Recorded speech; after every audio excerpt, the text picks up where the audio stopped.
हरि ओम तत्सत।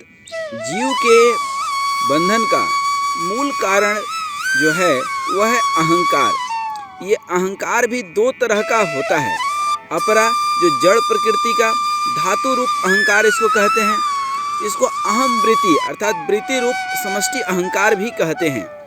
दूसरा है चेतन के द्वारा इसको ऐसे भी समझ सकते हैं कि एक परमात्मा कृत और दूसरा ये संसार के कृत, अर्थात जो परमात्मा कृत होगा वो सत्य अहंकार होगा। जैसे भगवान श्री कृष्ण गीता में कहते हैं कि मैं ही ब्रह्म हूँ।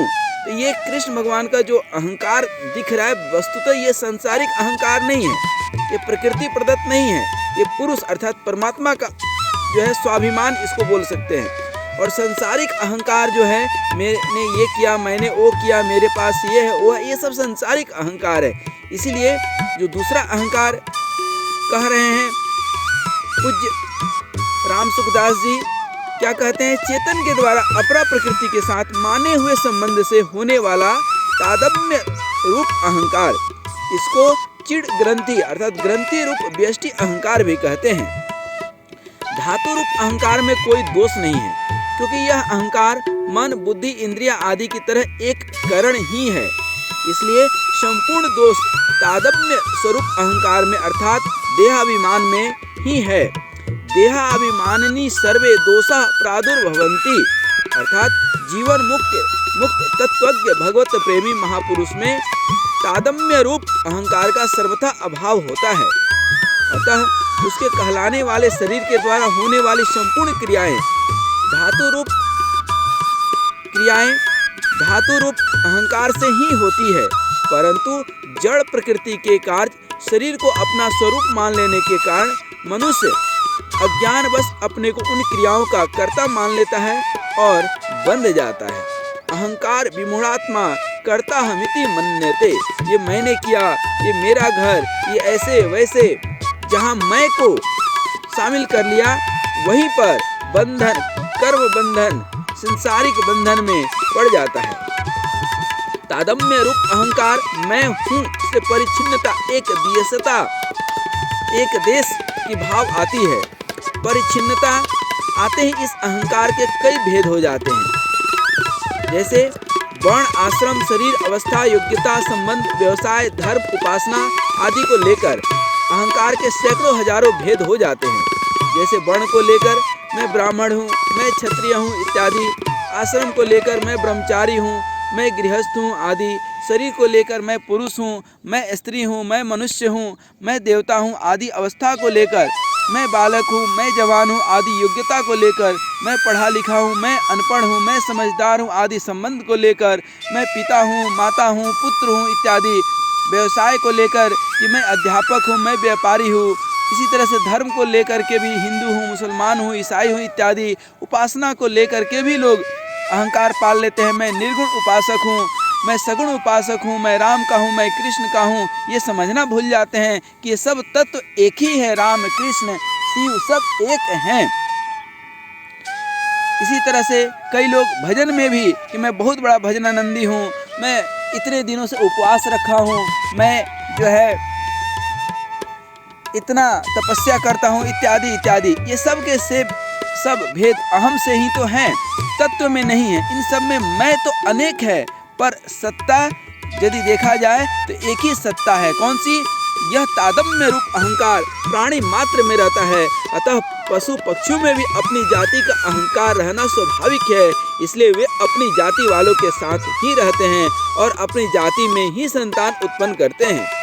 उनकी एक एक जाति में भी परस्पर अलग अलग अहंकार होता है। जैसे एक मोहल्ले का कुत्ता दूसरे मोहल्ले के में जाता है तो दूसरे मोहल्ले का कुत्ता उसको वहां आने से रोकता है, उसमें लड़ाई होती है। कुत्ता देख कुत्ता घुर्राया, मैं बैठा फिर तू क्यों आया। इस तरह प्राणियों में भी अहंकार भेद है, पर यदि आत्मा की दृष्टि पर देखेंगे तो सब एक ही है, वही परम सत्य। ठीक उसी तरह से जैसे आपके घर में बिजली का उपकरण अलग अलग लगे हैं, बिजली एक ही है, इलेक्ट्रिसिटी एक ही है, पावर एक ही है, लेकिन सब उपकरण अपने अपने तरीके से फंक्शन कर रहे हैं। कोई गर्मी दे रहा है, कोई ठंडा दे रहा है, कोई हवा दे रहा है, कोई पानी पंप कर रहा है। तो अलग अलग उपकरण अलग अलग तरीके से काम कर रहे हैं, परंतु उसके अंदर पावर वही है। ठीक उसी तरह से हर इंसान अलग अलग काम कर तो रहा है, परंतु उसके अंदर जो परम सत्ता है एक है, वो अलग अलग नहीं है। संपूर्ण सृष्टि त्रिगुणात्मक है। श्रीमद्भागवत में अहंकार को भी 3 प्रकार से बताया गया है, सात्विक, राजसिक और तामसिक। अतः सत्व गुण, रजोगुण और तमोगुण के जितने भी भेद सृष्टि में पाए जाते हैं वे सब अहंकार में ही हैं। जब तक व्यष्टि अहंकार रहता है तब तक साधकों में और अनेक उनके साधनों में भेद रहता है, परंतु तत्व की प्राप्ति होने पर भेद नहीं रहता। जब तक दर्शन में और दर्शन शास्त्र का अध्ययन जब तक दार्शनिक दर्शन शास्त्र का अध्ययन करते हैं और करने वालों में किंचित भी व्यष्टि अहंकार रहता है, तब तक दर्शनों का भेद भी रहता है। दर्शन का भेद क्या है? तो दर्शन प्रायः 6 तरह के अपने यहाँ माने जाते हैं। जो ईश्वर की सत्ता को मानने वाले हैं, ये है न्याय दर्शन, वैशेषिक दर्शन, योग दर्शन, सांख्य दर्शन, पूर्व मीमांसा और उत्तर मीमांसा। ये आस्तिक दर्शन कहे जाते हैं। न्याय दर्शन और वैशेषिक दर्शन में भौतिकता का प्रधानता है। योग दर्शन और सांख्य दर्शन में भौतिक और आध्यात्मिक दोनों का ही वर्णन है। पूर्व मीमांसा में स्वर्ग आदि की प्राप्ति और उत्तर मीमांसा वेदांत दर्शन में ब्रह्म की प्राप्ति मुख्य है। इन दोनों दर्शनों को मीमांसा कहने का तात्पर्य है कि इनमें अपने विचार दर्शन अर्थात अनुभव की मुख्यता नहीं है, प्रत्युत वैदिक मंत्रों पर विचार की मुख्यता है। इन दोनों में वेदांत दर्शन के कई भेद हैं, जैसे अद्वैत, द्वैत, विशिष्टा अद्वैत, शुद्धा अद्वैत, द्वैताद्वैत, अचिंत्य भेदाभेद इत्यादि। ये सब दर्शन और वेद की जो है मुख्यता यहाँ पर कही गई है। और जब बात कर रहे थे दर्शन की, तो एक जीवन दर्शन भी जिस पर कि आप ये सुन पा रहे हैं, ये भी जीवन दर्शन अर्थात सभी दर्शनों का कहीं न कहीं एक सार है, जो जीवन जीने की एक कला है। विपरीत परिस्थिति में भी आप सुखपूर्वक रह सकें, भगवान का भजन कर सकें, सन्मार्ग पर चलने के लिए एक प्रेरणा मिल सके, इसका यही उद्देश्य है। तो आइए, जब अहंकार की बात कर रहे थे तो अहम के कारण ही दार्शनिकों में परस्पर विरोध और अपने अपने मत का आग्रह रहता है, जिससे वे अपने मत का मंडन और दूसरे के मत का खंडन करते हैं। तात्पर्य है कि सूक्ष्म अहंकार आंशिक व्यक्तित्व रहने से ही मतभेद होता है, तत्व में मतभेद नहीं है। अहम का अत्यंत अभाव होने पर भेद नहीं रहता, प्रत्युत तत्व रहता है। जो तत्व ज्ञानी हो जाते हैं उनके अंदर अहम नहीं है और अहम में तत्व नहीं है, अर्थात जिसके अंदर परमात्मा का अनुभव है उसके अंदर अहंकार नहीं रहेगा, और जिसके अंदर अहंकार है उसके अंदर परमात्मा नहीं रह सकते। अहम से पृथकता पैदा होती है। जहाँ पृथकता है वहाँ बोध कहाँ है, जहाँ बोध है वहाँ पृथकता कहाँ है। अर्थात अहंकार एक दीवार है, चाहे आपके संबंधों में हो या परिवार में हो या भगवत भाव में हो, जहाँ भी अहंकार है आपके लिए वह एक दीवार है। मैं हूँ, इससे मैं जड़ और हूँ चेतन है। जड़ की मुख्यता से संसार की इच्छा और चेतन की मुख्यता से परमात्मा की इच्छा उत्पन्न होती है।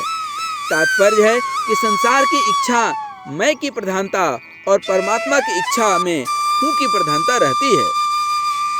मैं जड़ की प्रधानता होने से जीव संसारी है और हूँ की प्रधानता होने से जीव साधक होता है। अतः मुख्य रूप से तादम्य रूप अहंकार के 2 भेद हैं, लौकिक अहंकार जैसे मैं संसारी हूँ और परमार्थिक अहंकार जैसे मैं साधक हूँ, मैं भक्त हूँ।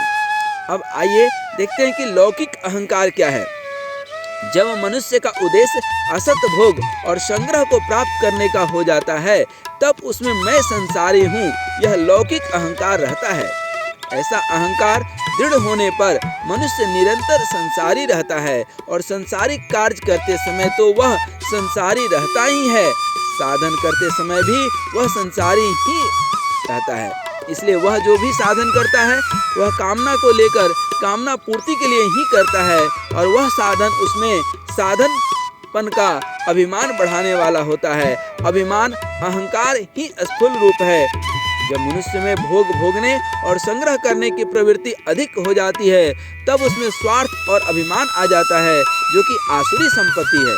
अर्थात भक्ति का अहंकार भी गलत है। स्वार्थ और अभिमान आने से उसका अहंकार आसुरी संपत्ति वाला हो जाता है। कहा भी गया है गीता में, अहंकारम बलम दर्पम कामम क्रोधम च संश्रिता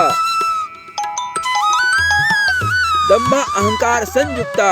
आसुरी संपत्ति वाला अहंकार भयंकर नरकों में ले जाता है। पतंती नरके शुचौ।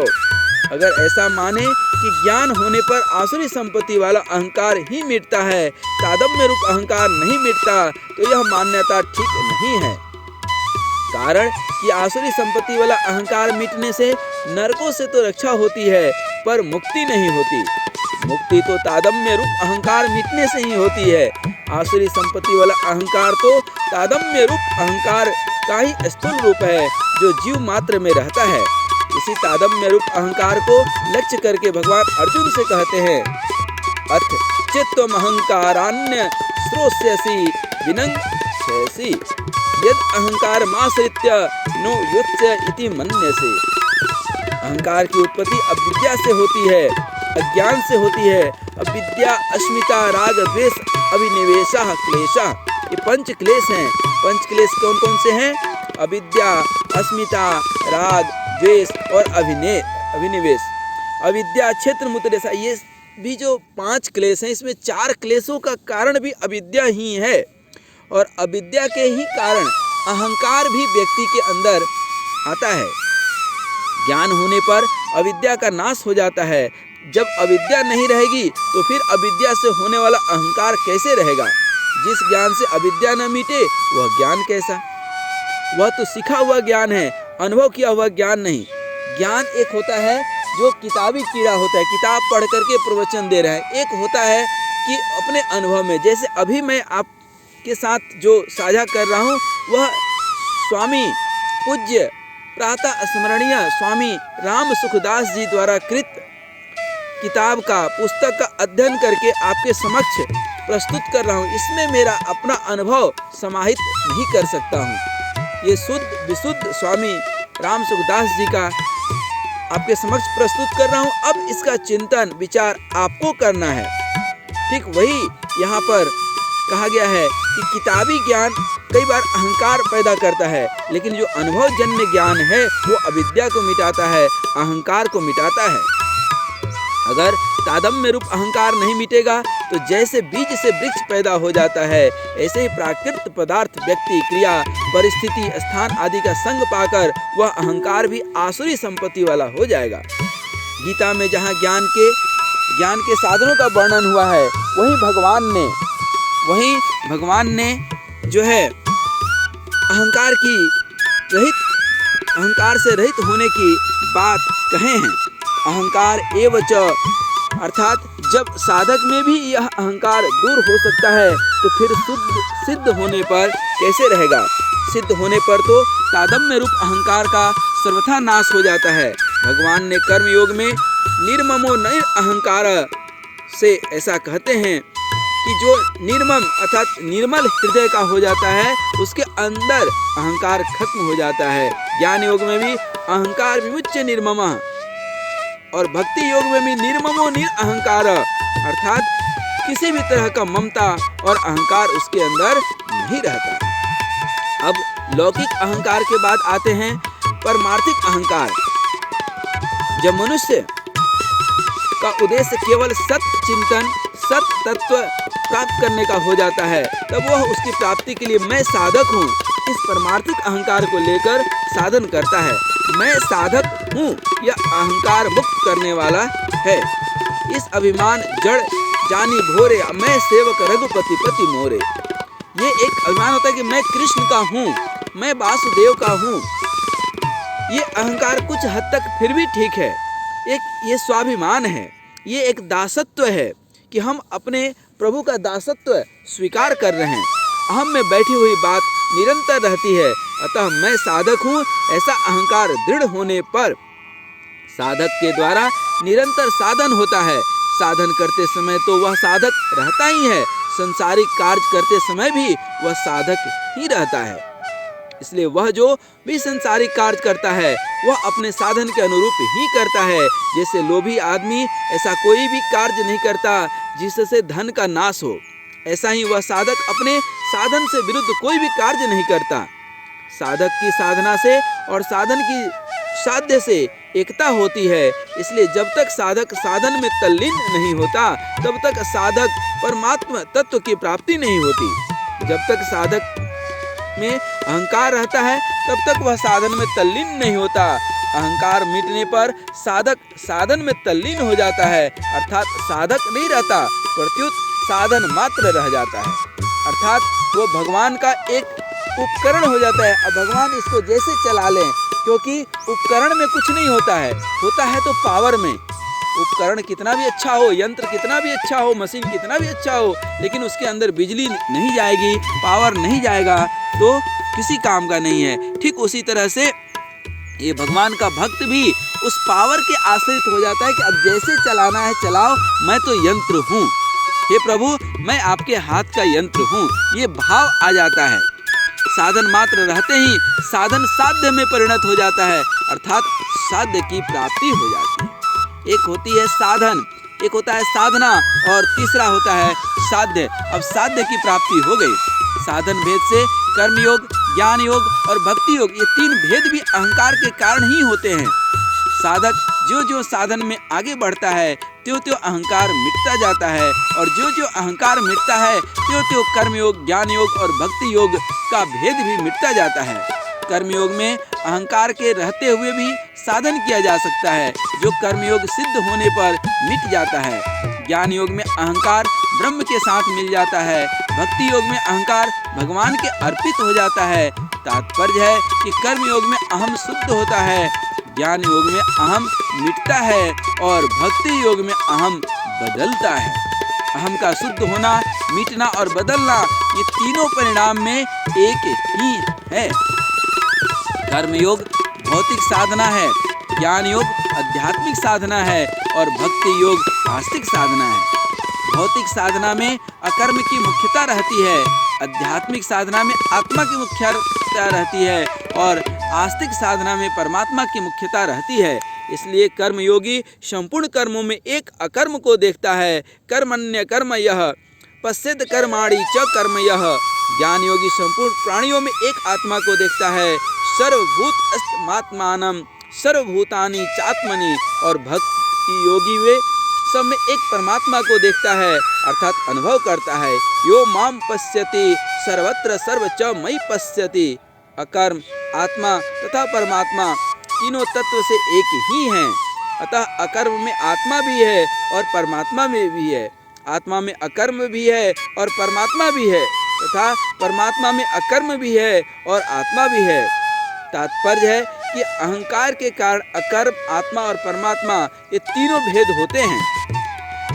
तत्व में ये तीनों भेद नहीं हैं। अर्थात जैसे अहंकार, कहते हैं ना, मैं की मटकी क्या फूटी कि दिल तो मक्खन मक्खन हो गया। कहने का मतलब जैसे ही अहंकार खत्म होता है तो कर्तापन का भाव खत्म होता है और ये कर्ता अकर्ता अकर्म कर्म सब भगवत स्वरूप हो जाते हैं, तत्व रूप हो जाते हैं।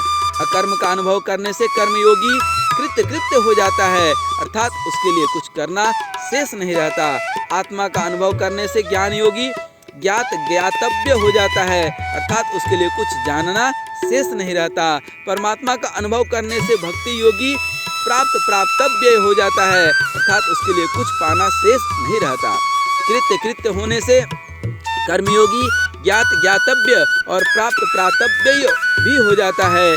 ज्ञातव्य होने से ज्ञान योगी कृत्य और प्राप्तव्य भी हो जाता है, तथा प्राप्तव्य होने से भक्ति योगी कृत्य कृत्य और ज्ञात ज्ञातव्य भी हो जाता है। कृत्य कृत्य ज्ञात ज्ञातव्य और प्राप्त प्राप्तव्य होने से अर्थात कर्म ज्ञान और भक्ति होने से तादम्य वाला अहंकार सर्वथा नष्ट हो जाता है और सिर्फ तत्व रह जाता है, अर्थात अनुभव में आ जाता है। फिर साधनों का भेद, साधक में साधन का भेद नहीं रह जाता, साधक साधन होकर साध्य हो जाता है, अर्थात कर्म ज्ञान भक्ति एक रूप हो जाता है। अब प्रश्न आता है कि हमारा स्वरूप अहम मैंपन से रहित है, इसका अनुभव कैसे करें? सत्ता मात्र अर्थात केवल होनापन ही हमारा स्वरूप है। इस सत्ता मात्र के सिवाय और सबका अभाव है। जितना देखने सुनने और समझने में आता है तथा जिन यंत्रों शरीर इंद्रियां मन बुद्धि से देखते सुनते और समझते हैं एवं देखना सुनना और समझना ये सब के सब क्षणभंगुर हैं, अर्थात इनकी एक क्षण भी सत्ता अस्तित्व नहीं है, परंतु स्वतः सिद्ध सत्ता का क्षण मात्र भी कभी अभाव हुआ ही नहीं है ही नहीं, होगा नहीं और हो सकता नहीं। अपना जो होनापन है उसमें मैं नहीं और जो मैं है उसमें होनापन नहीं है। जितने भी विकार हैं सब मैंपन ही है, स्वरूप में नहीं है। आत्म स्वरूप शुद्ध है, विशुद्ध है। सत्तारूप होने से स्वरूप में स्वतः निर्लिप्तता है। इस स्वतः सिद्ध सत्ता में कभी कोई विकार हुआ नहीं है नहीं, होगा नहीं और हो भी नहीं सकता। मैंपन का नित्य निरंतर विकारी रहने का स्वभाव है और स्वरूप का नित्य निरंतर निर्विकार रहने का स्वभाव है। स्वतः सिद्ध सत्ता में न कर्तृत्व है न भोक्तृत्व है, न कुछ करता है न भोगता है, न करोति न लिप्यते, न करना है न करवाना है, नैव कुर्वन्न कार्यन। गीता में भगवान कहते हैं भूमि रापो अनलो वायु हंग मनो बुद्धि रेव च अहंकार इतियम में भिन्ना प्रकृति रस्तदा। पृथ्वी जल तेज वायु आकाश ये पंच महाभूत, क्षिति जल पावक गगन समीरा, पंच रचित अति अधम समीरा, ये पंच महाभूत हैं और मन बुद्धि तथा अहंकार ये 8 प्रकार के भेद वाली मेरी अपरा प्रकृति है। तात्पर्य है कि पृथ्वी जल तेज वायु आकाश मन बुद्धि और अहम ये सब एक ही जाति के अर्थात अपरा हैं।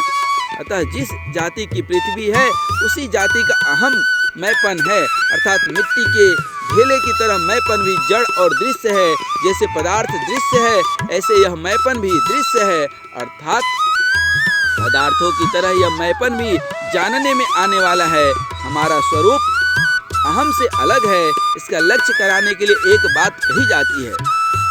सुसुप्ति अर्थात गाढ़ नींद से जागने पर हम कहते हैं कि मैं ऐसे सुख से सोया कि मेरे को कुछ पता ही नहीं था। पता इसलिए नहीं था कि उस समय अहम नहीं था, अर्थात अहम अविद्या में लीन हो गया था।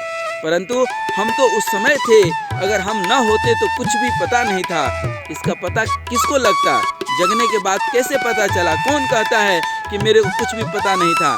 पता लगाने वाला जो अहम भाव था वह तो नहीं था, पर हम तो थे ही।